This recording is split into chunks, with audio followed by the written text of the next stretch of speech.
આપણે આગળ બે ચક્ર જે બે માહિતી આપી હતી ગુજરાતી મહિના અને અંગ્રેજી મહિના, એના ઉપરથી આપણને કોઈ પ્રશ્ન પૂછે તો એ પ્રશ્નના જવાબ કઈ રીતે આપવા એ આપણે સમજીએ. બરાબર,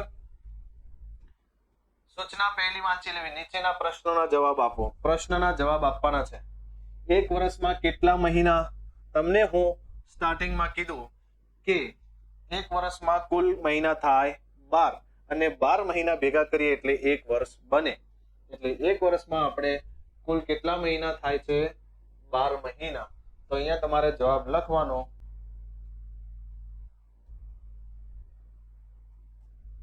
બરાબર. બીજા નંબરના પ્રશ્નમાં વિક્રમ સંવત પ્રમાણે, વિક્રમ સંવત એટલે ગુજરાતી વર્ષ જોવાનું. વર્ષનો 8મો મહિનો કયો? તો અહીંયા જુઓ, 8મા મહિનામાં મેં તમને કીધું હતું કે 8મો મહિનો થાય જેઠ. બરાબર. તમને એમ યાદ ના હોય તો મોઢે પણ ગણી શકો આંગળી પર કે કારતક, માગશર, પોષ, મહા, ફાગણ, ચૈત્ર, વૈશાખ અને જેઠ. 8મા નંબરનો જેઠ. ત્રીજા નંબરનો પ્રશ્ન, ફાગણ મહિના પછી તરત પછીનો મહિનો? તો ફાગણ પછી તરત કયો છે? ચૈત્ર. અહીંયા જવાબ લખવાનો ચૈત્ર. વૈશાખ મહિનાની તરત પહેલાનો મહિનો? તો વૈશાખના પહેલા, તો વૈશાખના પહેલા કયો વાર છે? ચૈત્ર. તો અહીંયા લખાય ચૈત્ર. પાંચમો, ભાદરવા મહિનાનો ક્રમ કયો?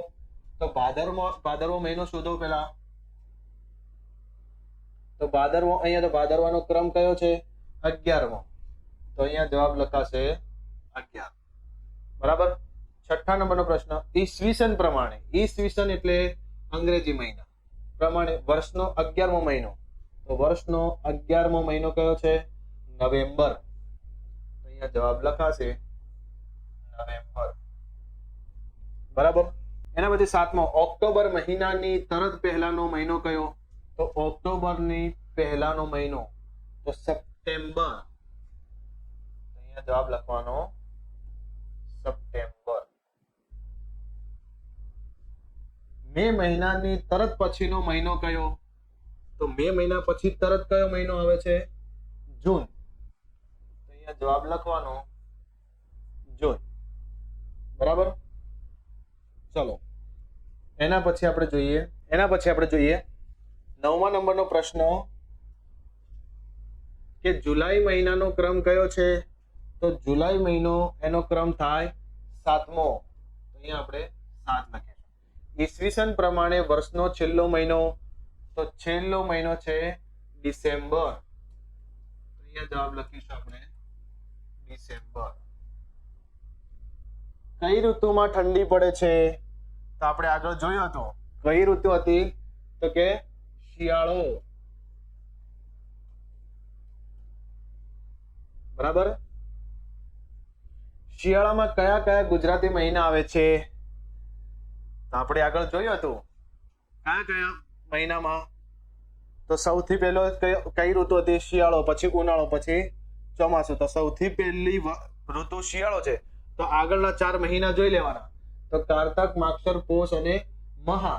તો આ 4 મહિનાના નામ તમારે ખાલી જગ્યામાં લખવાના કે શિયાળામાં કયા કયા ગુજરાતી મહિના આવે છે? તો કારતક, માગશર, પોષ અને મહા.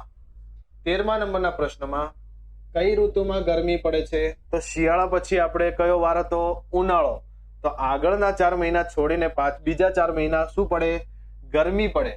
તો એના પછીના 4 ફાગણ, ચૈત્ર, વૈશાખ અને જેઠ.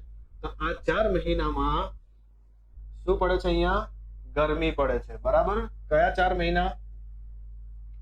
તો ફાગણ, ચૈત્ર, વૈશાખ અને જેઠ. આખું તમારે આખા મહિનાના નામ લખવાના છે. બરાબર. અહીંયા પણ તમારે 4 મહિનાઓ લખવાના છે. ચલો ઉનાળામાં કયા કયા 4 માસ આવે છે? તો ઉનાળામાં આપણે 13મા નંબરના પ્રશ્નમાં કઈ ઋતુમાં ગરમી પડે છે? તો આપણે અહીંયા ઋતુમાં ગરમી પડે છે. કઈ ઋતુમાં ગરમી પડે?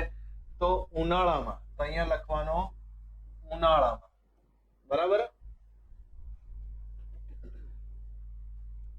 ચલો ઉનાળામાં કયા 4 મહિના આવે? તો અગાઉના 4 મહિનામાં ઠંડી પડે અને એના પછીના 4 મહિનામાં ગરમી પડે તો 4 મહિના 5મો 6ઠો 7મો ને 8મામાં ગરમી એટલે ફાગણ ચૈત્ર વૈશાખ અને જેઠ તો અહીંયા 4 મહિનાઓના નામ લખવાના બરાબર એના પછી 15મો પ્રશ્ન વરસાદ કઈ ઋતુમાં પડે છે તો ઠંડી પછી ગરમી અને પછી વરસાદ આવે છે તો અહીંયા લખે વરસાદ કઈ ઋતુમાં પડે છે તો ચોમાસામાં અહીંયા તમારે લખવાનું ચોમાસામાં બરાબર અને ચોમાસામાં કયા 4 મહિના આવે તો 9મો 10મો 11મો અને 12મો અષાઢ શ્રાવણ ભાદરવો અને આસો અહીંયા 4 મહિનાઓના તમારે નામ લખવાના છે બરાબર તો આ હતા આપણે 12 મહિના ઉપરથી આપણે પ્રશ્નોના જવાબ લખ્યા કઈ ઋતુમાં ઠંડી પડે ગરમી પડે અને વરસાદ પડે એ સમજીએ અને કયા 4 મહિનાઓમાં કઈ ઋતુ આવે છે એ પણ આપણે સમજી ચૂક્યા બરાબર